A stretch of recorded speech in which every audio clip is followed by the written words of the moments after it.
Hi guys, welcome to another Chess UK video.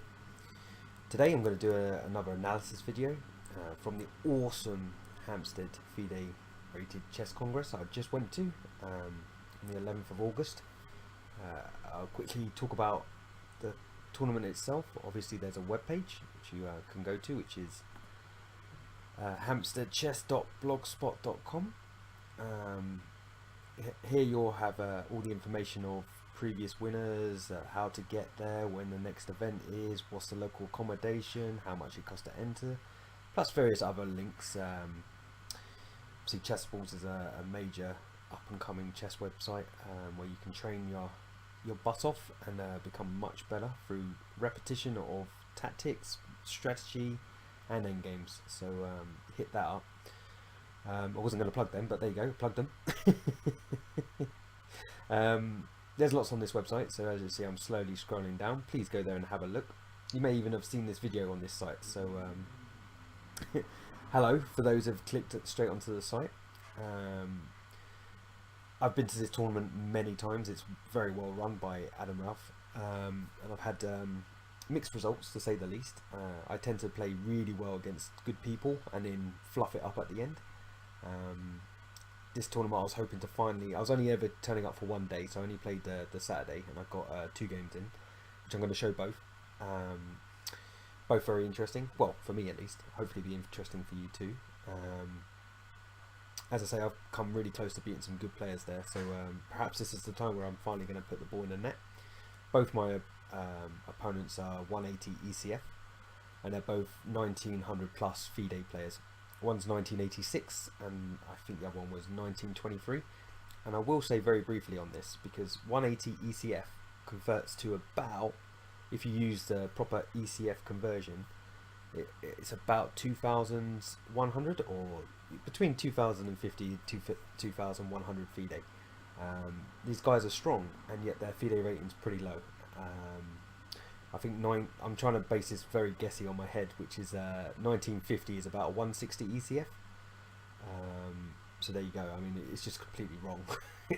And that's because most players in the UK only play ECF games. I, for one, as many others, would like every single game to be FIDE rated in every single league. I guess that's a money thing. It's a shame, because it'd be nice to have realistic FIDE ratings, but instead you play these tournaments where you think you're going to have an easy game and you're playing a 1700 and you find out he's a 170 ECF. It's not going to ever improve your FIDE grade. But that's my little moan out the way. So I'll start with game 1, where I was black, and I thought my opponent was going to play d4, and I was actually going to play d5. I know I play a lot of the Dutch, but I just felt like I played the Dutch a lot recently, and good results, but a lot of bad ones, and that's what happens when you learn a new opening. But I'm just going to go straight in and explain what happened in the game. So let me get there. Bear with a second. I have to redraw a board, which is always fun for me when I'm doing this when I'm recording. So let me remove that. Goodbye. Go to the chessboard. Add source. I like doing this because it gives you a little insight into streamers and the issues they face when it comes to doing anything. Nothing's straightforward. There's me drawing a board. I know you can't see that, but ping, there it is. Look at that, like magic. So let me just make that as big as possible, because you want to see the spectacular moves. Bit bigger, we can go bigger. Always go bigger, guys. There we go, that looks nice. Okay, cool. So, as I say, my opponent usually plays d4, so when c4 was played, I was a little bit surprised. So I'm not going to play d5 against this, because I'm not really into Benonis. Not yet, anyway. Very good opening, and I'll definitely have a look at it at some point. I mean, I know the basic moves, and you're supposed to play b5 as quickly as possible after a6, etc. But no need to reinvent the wheel. Against the English, I just play f5. So well, I was saying I was going to avoid the Dutch. Well, it doesn't have to be a Dutch. I mean, he can play d5, sorry, d4 now, and it will be. or you can still wait a little while, play knight f3 first. Yeah, most moves transpose, funny enough, knight c6, even b3 could eventually be the Dutch. And I had in my mind that I may be playing a reverse Grand Prix attack, because I think this is quite a good opening for black, even though you're a tempi down. It's a nice position, and it's a straightforward plan. You chuck your kingside pawns down the board, just like you do on the white side of the Grand Prix. So knight c3, still trying to keep it English-ish. And here I play d6, which negates my first plan of playing bishop b4. Because, funny enough, when I get my pawn here and my bishop here, it's a very good, solid position to attack from, because you've got a lovely pawn chain. I mean, Nimzovich would be proud. So it's very hard to be busted in the centre, so you attack from a strong base is what you should do anyway. The bishop b4 lines, you tend to just trade the knight for the knight straight away, no matter what happens over here, if he kicks you or not. And then you don't have a dark square bishop, and do you know what, I quite like my dark square bishop, so today I didn't think that was necessary. I'm still giving him an option to go back into the mainline classical, which I would have been happy with, and I assumed he wouldn't be, otherwise he would have gone straight for it in the first place. So that was my little mind game with him. But he was like, no, I'm just going to play e4, and yeah, what are you going to do now? And I thought, what you do in these situations when someone plays something a little bit unusual, I mean, I believe this is the Botvinnik setup of the English. I don't know, because I don't really know the English that well. But the way I see it is, if someone plays something a bit weird in the opening, you can fall back on other openings you potentially played, or, you know, more familiar with, be it white or black. So here, all I was thinking was, well, if I play e5, it's like a reverse King's Gambit almost, but he has a pawn on c4. And the reason I didn't want to take, because it sort of plays into his hands a little bit, even, you know, after knight takes, his knights revert to a very nice square, and I always have to watch out for this diagonal with a check. So there was no quibbling about taking. I wasn't going to take yet. It was all about stopping that pawn in its tracks for one with this move, and offering him to take me, because then of course I develop with tempi if he takes. Excuse me. And again, you know, this check is, whoops, this check is nothing, because you just play g6, so you can't worry about checks. I mean, it's nice that they're there, and you should be aware of them. That check's there, and you should also be aware, if you ever play f5, which I'm sure some of you do, you've always got to watch out for this diagonal as well. So there's two diagonals to really watch out for, and a checking square here. So your light squares are generally something you want to really look after. With the pawn on c4, I don't have to worry about this diagonal so much, which was a nice change, I've got to say. So I was happy with e5. I'm taking the centre, control-ish of the centre. You know, these are two important squares, and I'm not going to get pushed around by white if I can help it. I mean, he outgrades me, and I've said this before. It's no good going into a little ball and hoping for the best against these guys. And I'm not saying go gung-ho and try and wipe them off the board, because, well, you'll see in my second game, the second strategy. But you should definitely play actively against them. Regardless if it gets you in trouble later. You know the moves, like, you shouldn't be moving a piece twice, you shouldn't be moving your piece to the sides of the boards. You know these rules, so try to stick to them, no matter what the opponent grade is. Those rules are there for a reason. So, yeah, knight f3, yeah, that's what he plays. I was briefly concerned about pawn takes, bishop take. You know, I know I've got what I wanted, but you know, people do get follow-up moves, and here he would be attacking two pieces, and a mistake would be to come back, because what was the point of bringing out all those pieces in the first place? I pretty much let him develop two pieces and weaken my king side, and it's probably not the end of the world. There's no major attack, but I've given white almost everything he wants. But you don't have to go backwards.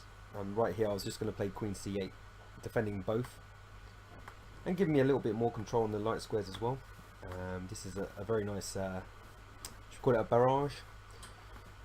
So my white squares are now pretty well covered, and you know, it's superficial just to drop knights in because they can be kicked easily. So here I would have been pretty happy, but he didn't go for this line. He played knight f3, as you saw, which is fine. He wants to support the d4 pawn, which is going to look really messy. You can, you know, imagine all the pawns on these squares. it will get complicated, which again is another thing that I've said previously, where generally stronger players will outplay you in level positions, so it's probably a good idea to mess it up just a little bit. I mean, don't go too crazy, but if you make it a little bit more complicated, and if they do it to themselves, even better. I'm definitely a victim of making games more complicated than they need to against people that are rated my rating or lower, and I need to stop it. But against the stronger players, give yourself some chances. They can go wrong as well. They probably won't, because they're probably better at tactics than you and everything else, but you'll have that chance, and that's all you need in chess. You need a chance. Whether you take it or not is another question. So knight f6 is just a normal developing move. I'm actually threatening to take this pawn now, so he's going to have to do something about it. So I mean, obviously it's very passive to play d3. I'll probably just swap, to be honest. Actually, no, I don't. I can just leave it. There's no need. I'll just get on with developing. No need to take anything yet. I want him to take me, remember, which he does. Not that that's a bad move. It's slightly better than the queen being out, I guess, because you know, your knight was sitting at home, so now he's got a little bit more freer development. And d4 is coming, so this is a smart move by my opponent. So I take. So obviously I can't take his pawn, he's taken mine, but I got a little bit of development. It's a plus minus, you know. Not every move's bad, not every move's good at the beginning, unless you hang something. And he plays the best move, which is d4.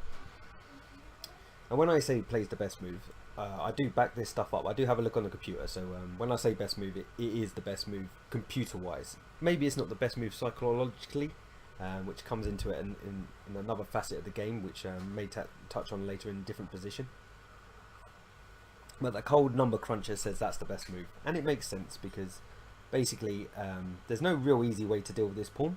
If I take it, he'll just develop his knight and gain a tempi on my bishop, so he'll have a really nice knight in the centre of the board, and his position will just be nice. The bishop will have to worry about which squares it's going to go to, because as I say, my light squares are very weak. I can't lose my light square bishop here, otherwise I'll just be toast. And if I allow him to take me, I'm going to lose a pawn. So didn't give me a lot of choices here, did it? Though of course the computer throws out various moves that I could play here. I can still defend this pawn. I could play something like knight d7. It wouldn't be too bad. I don't like, it's suggesting bishop e7, but that definitely loses a pawn, so I'm not interested in that. But obviously I could see that he was going to play d4. He's never going to play d3, is he? So I did have a move prepared, and I guess this part is interesting, because the lines I just showed you with takes and knight out, etc., are all lines you can work out to the end. Now the move I played is a school of thought of, well, I'm going to play this move, and I know it can't be that bad, but I also know it will cause problems, but I don't know what problems, and you know, you have to take a little bit of a leap of faith and trust that your position, you haven't broken any opening rules, that this move will work out. And of course you play the move and you look at some immediate threats, and I'm going to put the move on the board. I play e4, taking up all the space that I can, you know, stick a little nail in his position and say, hey, if you don't do anything, I'm just going to take the whole centre, and I'll be like, ha ha ha, were you white? I thought you were white. No, I'm white now. Great, fantastic. You know, I'll take over the position, basically. I'm causing him to move a piece, which allows me to get another piece out. So you could imagine that I've got my tempi back from the beginning. I mean, chess isn't that simple, unfortunately. So here, obviously, I looked at a couple of moves. You can play knight here, but this pawn is totally solid, so the knight there is just going to get kicked around. I don't know if I would play h6. I probably would, because the knight's sitting in a really silly square over here. And it also gives my bishop a square to drop back to if I need to at some point. In these openings, especially if you're going to play something like e4, you're trying to attack down the f file, which is open from the moment he took the f pawn, so I was already thinking about kingside attack. He can save the tempi by attacking the bishop, but there's not too much wrong with just dropping the bishop back to d7 and saying, okay, yeah, okay, I've come back, but what's your knight doing there? It's a tactical liability at the moment, something to attack at some point. I mean, the computer's crazy and wants to play f3, which is a good move, but you know, then you're opening this diagonal too. Whoops, don't put the knight there, that would be a blunder. Those are those things I was saying at the beginning of the game, don't do them. So you'd have options, and funny enough, that would be potentially his best move, because it keeps the tempies going, you see. I've gained one by attacking his knight, but he's now gained one by attacking the bishop. And chess is mainly about tempies. If you see a move that gains one, you should probably play it. You should probably look for that almost straight away. People say look for checks, forcing moves. That's because they're gaining tempi. So if you see a generalized tempi gaining move, probably you're onto a winner. But my opponent didn't play that move. Again, I think he for me, he's that other train of thought where I was saying I'll play a move and then know that the position's okay-ish and work it out a little bit later. I get the feeling my opponent likes to work everything out all the way through, because you'll see from some of his moves later on. So instead, he drags the knight back. Nothing wrong with that at all. He's deciding, well, if you're going to push that pawn, it looks pretty weak to me. I'm going to attack that and at some point grab it. But like I say, I've noted that his knight's moved away, and the knight was defending this pawn, and he's also now blocking the defense of the queen. So my next move was pretty straightforward too. I'm just gaining tempi on the d4 knight. And he has two ways to defend here. The bad way, which is queen a4, pinning the knight. And all I need to do here is just play queen d7. And if the pawn never does get pushed, isolating this pawn even more, then this knight's really active here because of this square. Let's say he swaps, king takes, I guess. I got a nice centralized king. He's got an issue here. Probably have to bring his king over to defend. And you know, I've still got some moves to make to develop, etc. And this will be a target for him. But it's a game of chess, and I think I feel a little bit better here because I'm a little bit more developed. So I suspect I'll get a slight edge. But that was only option one to defend the pawn. The other option, which is the better move, is knight b3. I will say, when I see these moves and I see the knights over here, and this is a normal thing to think, my kingside attack, which isn't anywhere near going yet, loves it that these two knights are over here. He doesn't have to necessarily castle kingside, but seeing as he's chucked these two pawns down the board, the chance of him castling queenside or staying in the centre is low. So I think it's a little bit risky, but considering what moves come up next, because like I say, he's not a bad calculator, this guy. That may sound a little bit insulting, but he does have some ideas behind this knight b3 move, apart from just defending this pawn. This I'll let you think about what you would do in this position as white. So I just develop. Obviously, I just want to castle and get some pressure on the f2 pawn. He's just developing. It's going to castle as well. It makes sense. And it'll also defend the f2 pawn. So it's got moves such as bishop e3 will also defend the f pawn and the d pawn. So no reason not to castle. And here we go. So he's weighed up that he'll get some initiative for this, and he's totally right. He's playing on the line of I haven't castled yet, but I haven't got an immediate attack on his king. And all he wants to do is improve his pieces. He's given me a square, which I'm obviously going to take instantly, but he's also created a square for him, and he's also noted there's a square on e6 as well, which this d pawn has created. They say you want to create outposts for your knight. Well, he's done that with a very nice move. But I also have an outpost, so you know, one each. So we call it 1-1. And because of that, and this is a very simplistic way of explaining computer valuations, the position's pretty equal here, because we both have similar-ish threats and not enough moves to be dominant yet. But as I say, he plays a good move. Sling that knight in, why not? Two reasons. Remember what I was saying before? Obviously he's going for this square, but he's also gaining a tempi on my bishop. My little bishop's got to decide where to go. I can't just drop it back, you know, maintaining the threat of dropping the knight in at some point, because it just forked me, and we can't have that.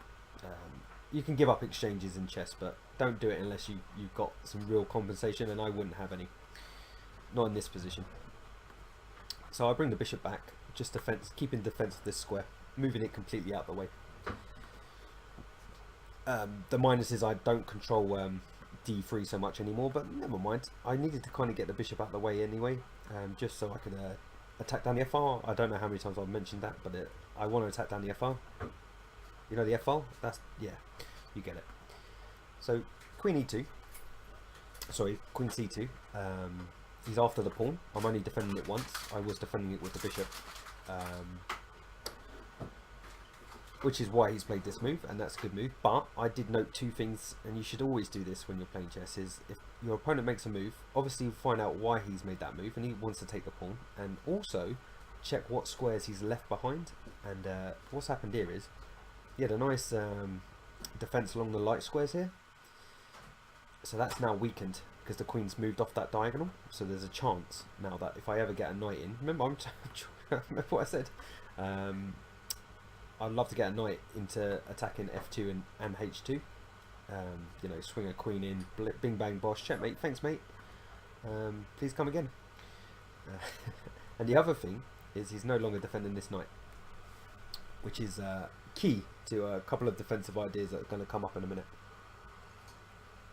Now, because he's moved that queen away, my first port call was, well, my plan one was definitely to get on with a kingside attack, and I was trying to work out how to do it. So I was thinking, oh yeah, knight in, that looks quite natural, I'll just get on with that, that looks pretty good. But this one just drops the pawn. Unfortunately he is defending f2. It feels like I should be like getting something right, but I'm only attacking with two pieces at the moment, and the bishop's fairly awkwardly in front of the queen, so I'm not exactly jumping a queen in at any point. And he does actually, funny enough, have a lot of defense on here, a lot. So, you know, I mean, I'm not even sure what I mean, what's my follow-up here? I can't use my bishop to pin the queen, you know, and I'm looking through this, and I obviously have this position in my head, and I'm like, you know what, I don't actually see that I have much, you know, she's just going to castle, and that's even more defense to f2. So I thought, no, not that knight, that knight's no good. I mean, he could even, I mean, he shouldn't, but he could take, as I say, take, and then he's got another piece defending. That's the point, that's how easy it is to defend f2 at the moment. And then I looked at the other knight. Oops. And I was thinking, well, this one's slightly worse because look, I'm still blocked in here, so I've definitely got nothing on this pawn. Again, he can just take, but this pawn weakness isn't going anywhere. He can just castle. That's fine too, and I'll lose that pawn. So I sat there, and I thought, well, that's annoying. I feel let down by chess because you know, he seems to be moving away from his king, and I don't seem to be getting anything for it. And then I started thinking, well, is there actually any way to save this pawn? And I've got to say, I was really happy with the move I found here. I'll give you about 10 seconds to have a quick look. Well, you've had a bit longer, to be honest, because I've moved pieces around. But obviously I don't play a knight move, and it doesn't look like a bishop moves in it on. One bishop's completely trapped, and the other one can just move to squares that it can get captured on. So, oh, okay, you can come back to c8 and e8.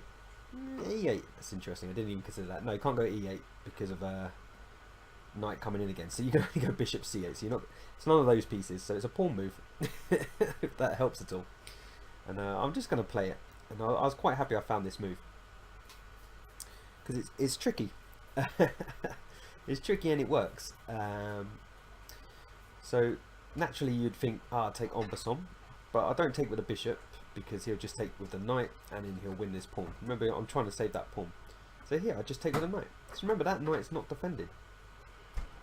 And if he then takes, then of course, well, I can take two ways. I can take with a bishop, which is no bad thing, because I'm lining up an attack. Of course, he can just play bishop e3 and block it. But, you know, the pawn's safe here, and, you know, I'll go and get some play. I'll play d5 at some point. And my position's okay. I mean, it's never been better than his. I've got to state that. But I saved the pawn. I've still got my bishop pair. I'm still slightly ahead in development until he moves that bishop and gets castled. I'm slightly ahead in development, but none of that equates to an advantage. The position just, he's not in danger. He's not losing any material. And even then, I don't even have to take with the bishop. I could just take with the pawn. And you're thinking, well, you're losing this piece, right? But now we've got bishop f5, and I'm actually good here. I've actually got a very nice position because I'm gaining tempies all over the place. You know, knight takes, and then I got a choice. Well, I haven't got a big choice. I'll take the. Oh, I do. I got tactics. Yeah, because if queen takes, then I've got check on c3, which of course wins material. But even rook takes would be okay. The point being, I'm gaining time on the queen, so this position would actually be good for me. So c5 was a nice little find for me. I'm very happy with it. He didn't take en passant. He played a move I wasn't expecting, to be honest. I thought, hang on a minute, is he just giving me a pawn? That's very kind of him. But this is what I mean by calculating. He's come up with a nice little combo here. I have to take it, otherwise I lose the exchange. So goodbye light square bishop and my light squares. And then I've got two choices. And to be honest, I saw these moves and played them in slightly different order. But and I always say two choices. There's many choices here, but in my head there were only two choices, without blundering material or this, that, the other. And plan one was to bring the knight back. Because though I'm losing this pawn, after the knight gets to d4, I'm going to win the e6 pawn. So that's one way of winning the pawn. But it's hard. It is hard to retreat a knight where you feel is already in a good square. So instead, I played queen c8. I'm just going to nab it. Thank you very much. I'll take that very, very kindly, and you know, have a little bit of an attack on your c pawn too. Maybe gaining a tempi. Who knows? But then he played a move I didn't expect. I was expecting just knight takes, to be honest. And then I was going to play queen takes, and I just assumed this position was okay for both sides because I've lost my weak pawn, he's lost his weak pawn. I've got a backward d6 pawn, but I can push it, and also I'm slightly ahead in development, so I've got time to organise it. So again, I think it's probably about level. I will probably suffer for my lack of light square bishop at some point, but you know, for every bad facet there's a good one. As long as I can get my knights active again, as I say, the knight can drop back around. That was a plan in my head. I could always improve my knights. This knight can even get here, so you know, my knights would look pretty good. They can be traded off, but then there goes the bishop pair. So I'm okay in this position, but he didn't play this move. He played something I gotta say, when he played it, I sat there for a bit and I went, what? Hey, what's going on there then? And first of all, you're like, your first response in your head is like, well, it's a good knight, I'll just take it. And of course, you know, if you do, not only do you create a protected pass pawn right in your position, you're still losing a pawn too. You can lose a pawn either way. You can play your knight in check and lose your pawn that way, or you can just let it go. And the point being, this would be nice for him. So knight takes was out instantly. And you're thinking, oh well, I can just leave it, can't I? But he's threatening a little check here, a little checky to pick up the queen. So not, you know, and funny enough, the third and most obvious move, queen takes. Because that's the whole point, wasn't it? I line my queen up to take that pawn. Well, there's a fork. Now, I will go a little bit further on this line, because this is the line that I was trying to work out and I just couldn't do it. And, you know, thanks to my friend computer, this is the best line. But I'll show you how far I saw, and in the next move, okay? So I saw queen here, because I'm like, wow, fine. If we're going to let the rook go, we're going to let the rook go. So I saw this position. And I was at this point, and I was like, I really don't know. Isn't he just going to castle? Surely castling is good for him here. Oh, it's my move, sorry. And I'm thinking, right, I've got one move, so I've got to move a knight somewhere. Hopefully this one.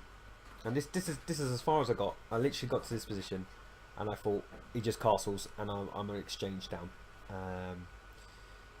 And this is the thing, like where you see a position over the board versus in your head. And I was right. I mean, don't get me wrong. I got to this position and I am dead right. There's nothing here. He just castles, and it's pretty much very nice. You've got all your pieces over here, but he's totally solid. There's no quick way in. He's covered all the squares. There's no queen up and checkmate on h2. It's not easy to play queen h5. I know I'm attacking this, but okay, well, I'll show you a couple of moves. Why not? You never really want to do this stuff to your position. In fact, he just takes, which is can you see the follow-up here? Can you see the follow-up? So if you do knight takes, threatening the mate again, boom, just simple chess. I'm a rook down, and in fact it's even worse now, because when I move the knight, look who comes back into the game. Oh no, I'm a full rook down. So yeah, this is why I didn't go down this route. A different player, a stronger player, and maybe me next year, hopefully, would find this move, and this is a very, very good move. So sorry, takes the knight, takes the rook, knight d3 check. And I was looking at this in a lot of earlier lines, and it just wasn't giving me anything at all. But here it's really dangerous. I don't want to spend too much time on this because you know, I didn't see it basically. But you know, if I'd seen this position in my head, of course I'd be chomping at the bit. I mean, the queen's going to be moved, which is going to happen now. So say you play something pretty normal. Let's try queen b3 looks right, because you're going to try and take this pawn and keep the knight, and also superficially defend the g pawn, which is important. But you can win that pawn straight away with check. Say he blocks for the bishop, developing move, and well, I mean, you've got choices here. But I don't see there's anything wrong with taking this pawn for a start. Oh, we can castle queenside there. Don't do that. That's a good move, bishop e3. I mean, the computer's going crazy here actually. Saying b5, b5. Ah, very good. Because I once again attacking the knight, but I was winning that anyway, wasn't I? Anyway. And it's saying castle. I mean, this is an edge for black, believe it or not. Takes, get a pawn back. Queen a4, it says. Fine. And then take back now. Okay, so what have we got? Oh yeah, I mean, these pawns do look pretty nice, I've got to say, for the exchange. But there you go, that's computers for you. They see some wonderful moves. I mean, it goes even if you do something else, like I want to keep defending this pawn. It loves d5. Oh my gosh, it really does. But it says take the rook back. It's cold. Computers are cold. I don't know how it gets away with this stuff. Anyway, longest story short, this is +1 for black, and you know, it's too far for me to calculate, and I don't even feel like it's one of those positions where I knew I would be better. So I'm not going to beat myself up too much by not taking that pawn. I know I went on a complete tangent there, but I just wanted to show you that line in case people were interested. I didn't play that move. Obviously, I didn't take that. I played another move which I thought was quite clever. Remember I was saying dropping the knight back to come back in here. Importantly, defending this bishop. I mean, if he takes now, I'm just better, I think. I'm taking this pawn. There's nothing you can do about it. This pawn's safe. So I would have been better had he taken. And you know, I'm not threatening this straight away because he'll just take the bishop. But I've got a follow up to my knight c6 plan, which you'll see shortly. Plays bishop e3. I just want to point out one other blunder he could have played here. It's quite tempting to do this to you know, you're x-raying this. You're also threatening to remove the defender of the pawn, but you lose instantly because it's a boomerang. I think it's a boomerang or elastic band maneuver, because I'm attacking a piece and I'm defending a piece. This looks like quite a complicated line. I don't know how far this goes actually. Oh, I attack the queen. That's the key. And then can't he defend the? I win the exchange. Very nice. Bishop takes, queen takes, knight c7 check, which has been in the position for quite some time. What I was saying about if I ever got my knight there, remember right at the beginning, if the queen's exchanged. So that would have been a mistake. He didn't play it. Bishop e3 is fine. But now I play a very subtle move here, and it was the point behind knight c6, and it's my second move that made me happy in this position. As I give you a little bit of time to have a look. That's long enough. I didn't play knight c6 just to defend the bishop. I had to have a follow-up. Bishop d8. You're thinking, well, what does that do? Remember, I'm trying to win this pawn, and at the moment I've secured this one. And my only threat that I was worried about was if I took with my queen, he would fork my pieces. Well, he can't do that now. Whoops. I'd love it if he did that. So what do you do? Well, you play the move he played, but sometimes, you know, it looks really stupid, but that's a nice cold casual move, just saying, well, if I take away your threat, what are you going to do about this one? So he takes, which is the right move, and I can't take with the bishop here, unfortunately. Sorry, excuse me. Coffee's wearing off a little bit. I can't take with the bishop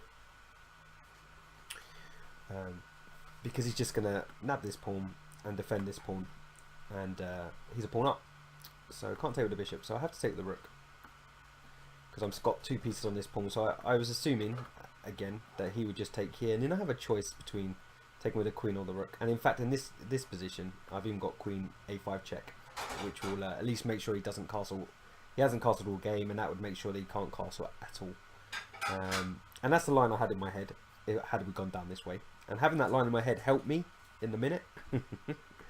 So I did rook takes, as I say, and he played bishop g4, which is okay. I mean, at some point, he's maybe thinking, well, I'll sacrifice this pawn and get your dark square bishop for the light square bishop. I'm not actually sure what his thinking was behind this, because there's no follow-up. It's not like he can play his bishop here and win this pawn. I guess he's just defending the pawn, basically.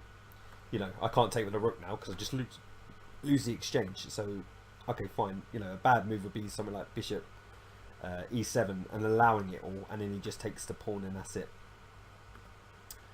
So I played knight e5. I'm like, well, go away, you go. I don't want you in my position. If he doesn't drop back, like say he comes here and tries to defend this pawn again, well, I've got this square. I mean, that square's been there. It'd be nice to finally get a knight in there, and I'll be winning here. It's a very big plus for black.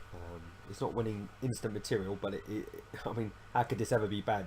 The king's going to be stuck somewhere, right? Wherever he decides to go. This king's in the centre for the rest of the game. And the knight's really powerful. It's not easy to undermine, because well, it takes time, and I get to move too. So it's a move without thinking, that one.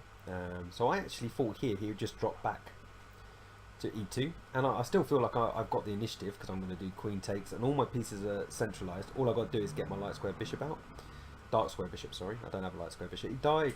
So he tries e7 anyway, while I was saying about the liquidation move, and completely and utterly missed this check, which I had already worked out in other positions, so I was already aware of this check. This is a part of the game where sometimes you play games and you're too focused on a certain area of the board. You have to be aware of the whole board, and I'm guilty of not being aware of the whole board, but in this particular game I saw it. So unfortunately for my opponent, he's just lost now, because has to move the king or put a bishop in the way, and I take a piece. It'd be all fine if he could get a queen, but that's why I took with I was over cautious here. I could have taken with the queen, which is, you know, a nice queen over there, but I didn't want to give any opportunities for him to take the e pawn and threaten to queen. If I've got two pieces here, then that pawn's never queening. That's why I took with a knight. He took with a queen. As I say, you can just, I mean, I would have defended that pawn if I'd taken with a queen, which is what you've got to think about too. I was a little bit cautious, but I won a piece, so I wanted to be, you know, on the safe side of this. And because of where my knight is, I can liquidate queen takes and rook e6, and he resigned. He can try one little cheapo, maybe attacking the bishop. No, I'm just bishop here and that's it. I'm just a piece up. His king can't castle, so this rook's atrocious. I'm picking up that pawn. It's just an easy win. So my opponent did the right thing and resigned. There is no play here. Normally I'd say keep playing, but he's in trouble. I mean, this bishop's actually very good as well, so who knows, there might be some sort of threats on here at some point as well. So I really enjoyed that game. I know it was ended with a quick blunder, but there was a lot of interest before that happened. It's a very interesting play from my opponent. You know, it's funny when they play moves you don't expect, and the key there is just literally don't instantly move. Just sit there and have a good think about it. There's one good thing about the Hampstead tournaments is it's 60 minutes plus 30 seconds, so you've got the time to think about it. Even when you get into time trouble, 30 seconds is quite a long time to work out moves. It's just the nerves that will get you. You gotta remember to breathe. Okay, so anyway, so that's the end of that game. I'm only going to quickly go through the next game because two reasons. I don't want this video to be too long, and the game was only interesting really for me for the final position. So I'm going to try and load the next game, see if it lets me. If it causes too much trouble, I'll just do it on another video, but hopefully it'll work. So where's load PGM? New game, here we go.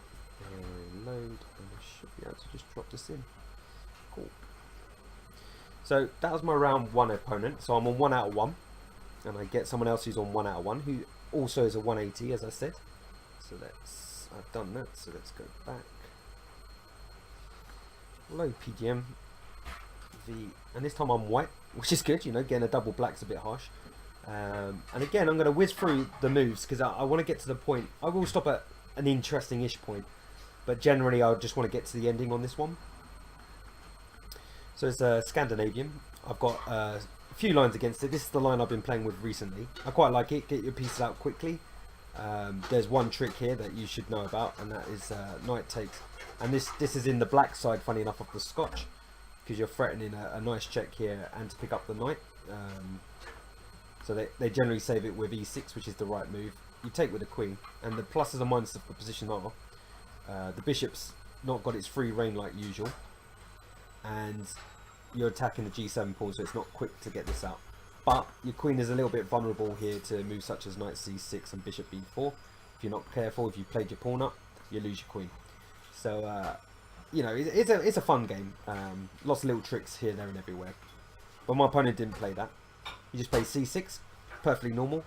I played queen f3 anyway because I'm trying to win a pawn, why not? And it also forces e6, so potentially a bishop that usually it's free roaming, so I'm quite happy to see it gone. Develop. Another quick move here is he's going to play knight in here and attack two pieces. Goodbye light square bishop. Don't want to lose that light square bishop if you can help it. It's your main attacker in any sort of Scandinavian. So d4 just covers that square. Develop. Swap off what I consider the bad knight on c3 and also allow c3 because that's a very solid structure for black to try and break down, and your bishop sits quite happy on d3, which is why I've done that. Eyeing up the h7 pawn. I mean, taking the knight or the bishop was the same difference. It doesn't really matter. This pawn's not under threat yet. He can always play g6. Just one little blunder here. He may be like keen to push the pawn here because that's the whole point of bishop f6. But you get a nice little cheapo. I believe should work. Yeah, check, and then king g8, and you pick up the bishop. I mean, black will still be okay here. I mean, rook here is still, you get a pawn for it. So you know, if you're playing for a win, you take the material. But he didn't fall for that. He just played rook e8 first. Absolutely fine. Castle. And e5, of course. Here, I mean, the bishop hasn't got a lot of squares, and it's actually, because of these coloured pawns, you can work out which one's your apparent bad bishop, so I actually offered it. Had he done knight takes, pawn takes, I think I'm actually in quite a nice position here. Nice pressure against f7. No threat of pawn down yet, so I'm potentially going to play e5 myself, e4, sorry, myself, etc. So I don't think offering the bishop there was a bad idea, and funny enough, actually a very good knight, so happily see it goodbye. He didn't, so we got into this position. Remember, he's higher rated than me, so I'm thinking, well, I know you're better than me, but if you're going to try and outplay me in this position where it's pretty symmetrical, look at the pawn structure, he's going to have trouble. But also, what I mentioned in the last video is he is more likely to play better moves in these positions, so let's see how it goes. Brings his queen out, good move. Offer to checkmate him in one move because you just don't know, you might forget. And he was never forgetting. That's the most obvious move. And this has a little threat too. I could play h3 and win something because you can't defend both. Offers queens. You don't take. I don't think you take. You can take. I mean, because I end up taking anyway. Whoops. Well, I want to try one more trick first. If you take and knight takes, he's just got a nice active position. So have I. I mean, my bishop and knight are just as good as his, but I thought I'd try one more trick first. I'm on this pawn, right? h3 doesn't work, by the way, because unfortunately, I'll show you in a second actually. And here h3 doesn't work because excuse me, his queen is actually defended, which I didn't note first of all, which is quite funny. I mean, I'm absolutely fine in this position. He'll just swap rooks and drop his bishop back, is absolutely fine. But I was trying actually this little trick, where I was trying to tempt him into coming into this square, because he's got two pieces on the rook. And remember, if I do rook takes, and rook takes, he's actually got good attack on e7, and he's attacking the d3 bishop as well. Remember, I wanted to keep that d3 bishop if I could. But he didn't go for this line. I guess it's a little bit too tricky for him. He just went for safety first, which is the best move. Backed up by a computer. just bishop d7. But here I was like, well, I am going to swap, and what I hope I've gained is that this bishop's no longer a brilliant piece. This knight actually dominates that bishop. Those are the two squares that the bishop would be happy on. I've just covered this square. He's attacking my bishop, so I moved the bishop onto a good diagonal again. Don't want to see f5. I mean, it doesn't really matter, but he can't play it now anyway. b4's okay, but it weakens c6. All I've got to be aware of that the g pawn might be weak at some point, and maybe h3. I've had lots of knights jumping in at the right moment to kick my ass, so I've learned that bishop f1 is a good move. It covers all the squares. It covers all the squares that he may invade me on. It keeps some pressure on here, but it also defends too. It doesn't stop my king coming into the game, so it's a nice move. It looks weird, but it's a nice move. He's just soliding up his defense over there. He also just wants to play c5 and get his bishop onto a good diagonal. Kick my knight away. And if I start obliging him, then well, I'm losing some squares. Funny enough. I don't like going backwards when you don't have to. All I've got to do is know that he's going to try and play c5, so I play an active move myself and say, well, where are you going to put your knight? It's certainly not any good here. This is a bad place to put your knight. For tactical reasons, because I just win this pawn. So I'll get rid of his knight to free up my squares for my bishop again. And here I've got to say, I was very much in draw mode, because maybe stronger players than me know how to make your position better here, but I wasn't committed to that. I was committed to let's start the competition with a win and a draw against a 180. Give me a 205 performance. That was my idea. Whether it was good or bad or not is another question. So I'm just saving my a3 pawn so my rook can move. And here attacks pawn, defends a pawn, king, king. I was imagining everything to get traded off and just be finished, to be honest. And I haven't got an edge, though I'd like to think I have. His pawns are on light squares, which is usually a good thing for the player with the bishop that can attack them. But it's easy enough for him to swap off. So he's getting his pawns off the light squares where he can.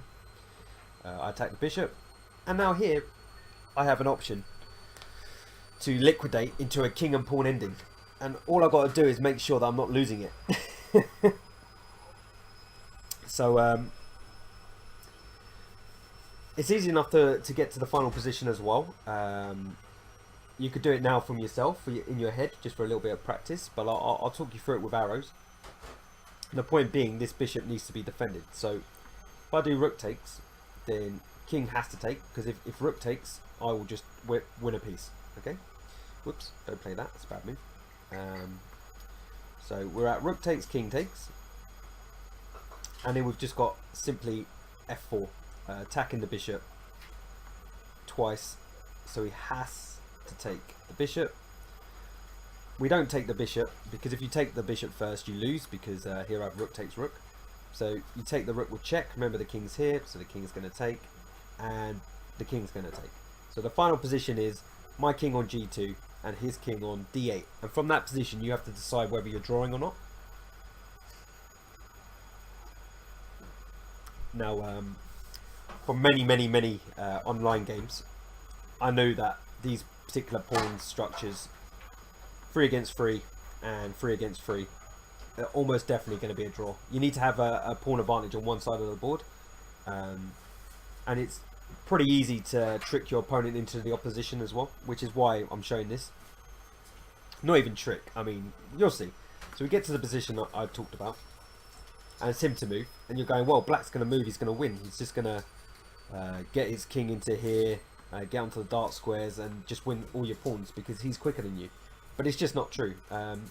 Even if I allowed that, I would be doing the same to his king. Remember, my king can move too. I'm already on the second rank, he's on the back rank.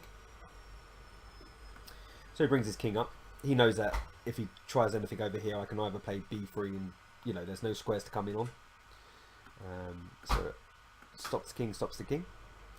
Now, funny enough, the distant opposition here would be going to this square. But because there's only entry squares on the light squares, this will become a lot more clear in a second. All I've got to do is switch between these two squares. I've already worked this out.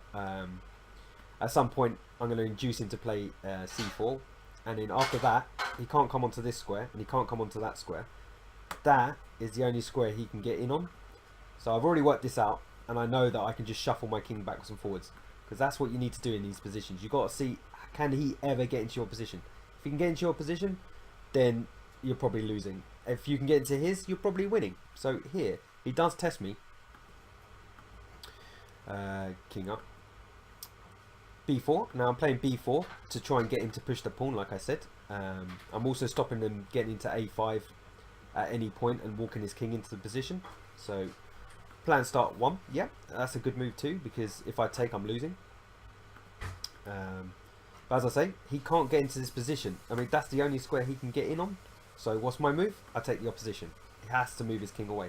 Now, this is only the opposition if you've got one more pawn move than your opponent. So you have to work this out beforehand, which I'd worked out from this point after playing b4. He had only got so many moves. And as long as you recapture, you keep that move for the opposition. I mean, he's only got one square he can come in on. So I know I gain the opposition as soon as he moves his king forward. So if he captures, I capture. So I'm then saying, well, you'll move your king forward, I'll move my king forward. He's got one move, I've got one move, so that stops that too. He's got one move, I've got one move, and that stops that too. So as long as you doubt that at some point he will move his king forward and you can put your king in front of him, opposition, one square in front of the king, there's happy days. I'm going to explain the distant opposition very shortly. So opposition, where's your king going to go? He tries to make me blunder. I mean, it's fair enough. I could blunder here. And I'll just play h3. The only thing you've got to be careful of in this position is he may try something like a little bit crazy, like pawn up. And if I take, he takes. You get what I call overlapping pawns, where we can both create a pass pawn there. And I actually think, funny enough, mine's better. Because my king can get to the queen square quicker. So he can still lose this if he tries to win too hard. What I mean by that, I'll show it on the board because it looks more visual, is he can now create a pass pawn, but I'll be, very tempted to play this move. It's probably still a draw, to be honest. I think his king can get back in time, but the point is you're dicing with death. Obviously, if he doesn't take, I mean, I don't know actually. What? Let's have a quick think. But maybe this is just winning for me. That is a pass pawn, and it's a fast one too. So let's just liquidate some pawns. And yeah, f4 looks right actually, yeah. And this apparently just about holds. Can I get my king inside? Yeah, I can. So I just take, he takes, and I can get my king over. But he gets his king over, and then obviously that's the whole point of exchanging here first, so there's no shenanigans of my king managing to get here first. But anyway, that's what we both talked about this afterwards very quickly, saying, he could easily have lost this while he was pushing to win. I mean, it was a draw. I offered a draw and he didn't accept it. So anyway, that's what's going on over on the queen side. So he's trying to trick me and maybe make it a little bit more complicated and then play this pawn down, but I've got it covered. I'm like, well, yeah, okay, this is your invasion square. I don't care about over here. So I'm sticking to my guns. Now I take the distant opposition. Because I could easily walk into some. I'd probably still fine just playing my king here, to be honest. It's one of those positions where it's probably a draw anyway. But you should always just take the opposition anyway, unless you can see a way to win. And the way you take the distant opposition is to have 3 squares in front of your kings. Because again, if he plays his king forward, you play your king up, and you've got the opposition. So the point is, if it's an odd number of squares in front of the kings, if it's not your turn to move, then you have the opposition, and that's key for making kings move away. Because the point is, if he comes forward, I come forward, he has to move away, and if I could, I would then get into the position. I mean, I can't, so it's a draw, but he keeps trying anyway. So I'm just going to whisk through now because it's been a bit of a long video and I want to get to the end. So we shuffle for a bit. He doesn't exchange, again, not really sure why. I could have actually taken either way. The reason I didn't take this way is because, again, I didn't want to make this more complicated than it needs to be. I still have to work stuff out in that line. And I'm happy with a draw because I'm pretty sure it's a draw. Unless he does something crazy over here and then maybe I'm winning. So I just take with the pawn, making the support pawn as far away from the king as possible. I still control this square. The only square to watch out for is this one, these two squares, and I can easily cover them. So I keep the distant opposition, as I said, take the opposition, back it goes, distant opposition, and draw. So I hope you enjoyed that, guys. I don't normally show endings, so I don't know if that's good for you or not.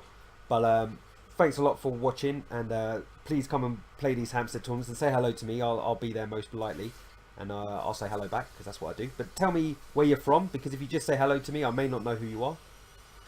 Anyway, ciao for now, and thanks very much.